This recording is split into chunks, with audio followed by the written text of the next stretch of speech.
These are some nevers. What should I never do? Never, ever leave your flagging position to take care of personal needs or to just try. If I'm standing right here and I'm like, and I turn around and look, I say, hey, that barrel's out of position. I'm gonna lay my flagger, my thing down. I'm gonna come out here and adjust the barrels. What have I done? Who's the most important person on the job? The flagger, right? If I leave my flagging station, who's exposed? Everybody down through here is exposed, right? So I need to. I cannot leave my flagging station. Is this the place for a BS session? No, it doesn't matter if you're the guy from the Dos Equis commercial. If you're the most interesting guy in the whole world. If everybody likes to talk to you or whatever. That is not the place to be Mr. Dos Equis. That is not it. So if you are that guy, please don't be him that day. And don't interrupt him. What happens if you're doing the pee-pee dance? What if you got to go to the bathroom real bad? You got to raise your hand, or you pull out your phone, you call your boss, right? Say, hey, I got to go pee. Why should that never happen? Number one, you shouldn't have your phone. We'll talk about that here in just a second. Right. You have a radio, right? Hey, we got radio. Oh, yeah, we got radios. Say, hey, I need a break. How many of you ever flagged for hours and hours and hours on end and not had a break? Don't. I'm sorry. If you're any supervisor in here, give them a break. According to the MUTCD and then guidance from different states that I've tried to read and tried to get ready for this class, they recommend breaks every 15 minutes. Yeah. I don't know how well they're staffed, but that probably won't happen here. But we do need to. That is something that needs to be considered. That makes for a very, very long day. Now, y'all say, well, by gosh, I've been out there, I had to flag for 8 hours one day.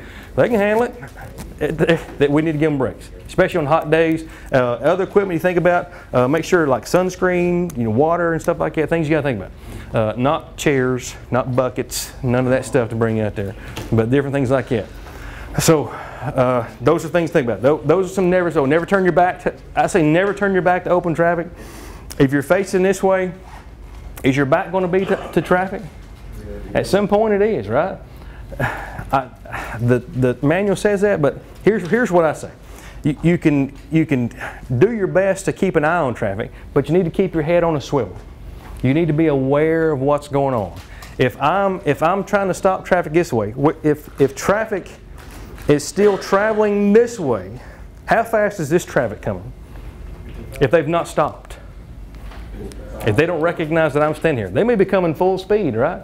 So my concern is right here. And if they have just released traffic here, so I need to be aware of this traffic, but I need to kind of, I need to know what's going on here too. I need to know what's going on, but they should be able to kind of see what's going on, but I need to know what's going on here.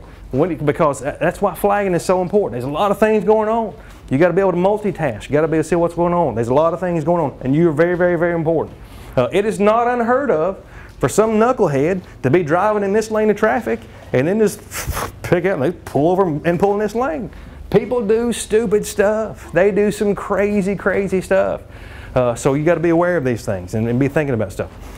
What about cell phones? No cell phones while flagging. My recommendation to you, and I highly, highly recommend it, take your phone and put it in your truck while you're flagging. I don't mean your truck that is parked beside of you. Why not that? Because your truck should not be parked beside of you, right? Right. Yes. Oh yeah. That's right. Right. Put your phone in the truck, give it to one of your buddies, put a lock code on it or whatever. But don't have your phone on you, because what's our temptation? Thank you all very much today, because I don't think I've seen anybody on your phone. I really, really appreciate that. I know it's hard. I know we're all addicted to them. It just is what it is.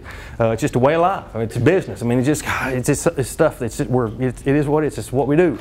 But while you're flagging, I know if you're at one of those areas that there's not much going on, you're here. If it's in your pocket, to get one little buzz or email, whatever, next thing you know, you're playing some kind of silly game or something like that on it, or whatever. And so that draws your attention away from that. So do not have your phone. Best thing to do is put it somewhere else, give it to somebody else or whatever. If you need something, you should have radios, right? You should have radios. So if you give it to one of your friends or whatever, if you get a call, they can let you know or whatever. So no cell phones while flagging. When work's done, Well, number one thing, that sign in the back. What's one of the 3 signs we have? That sign in the back is we have the road work ahead, 1-lane road, and what's the other sign? Flagger sign. It's what is on that sign? It's a flagger. It is actual symbolic person of it's a symbolic that has a person on the sign. It's one of the few signs in the MUTCD that has a person on the sign. Why is that sign important? What do you expect to see after you see that sign? Right. How many of us have drove by a sign and then expected to see a person and then we don't see somebody? Well, the first day, what? We kind of drive slow a little bit, drive slow. Oh, there's nobody there. So, all right. The next day, what happens? We drive by. Oh, no, there's nobody there. The third day, what happens? The fourth day, fifth day, it doesn't matter anymore, right? Guess where that sign came from? Emory Road. Emory Road. I drove by it. I called them. I said, hey, look, you got a sign out here. There's a flagging operation. Y'all need to come pick your sign up. Oh, okay. All right. So I called them back next day. Like, hey, I teach flagging class. That's a very important sign. Y'all need to come pick your sign up. Okay, we'll get it. And it went for like 2 weeks. Third week, I went and picked it up. I use it for flagging class. I told them where it's at. They can come pick it up if they want it. You know what happened the very, very next day? The very, very next day, I was nice enough to them. I left the flagging stand, which is about $100, like the portable stand, because those are very expensive. You know what they picked up the very next day? The flagging stand. So I was nice. I left the most expensive part, but I took their sign. So I used it for flagging class. Jay just pulled his ears. He said, well, you did what? T-Dot guys are stealing signs. I told them where they can come get it. But anyway, that's where it's at. But those are very important. So at the end, most of our operations are pretty quick. We do it and we're in.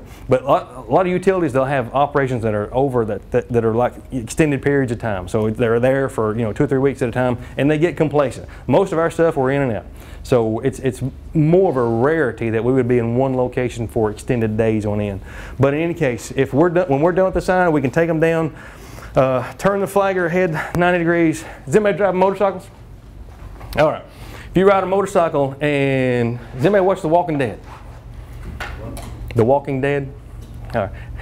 Do you remember when they went into Terminus?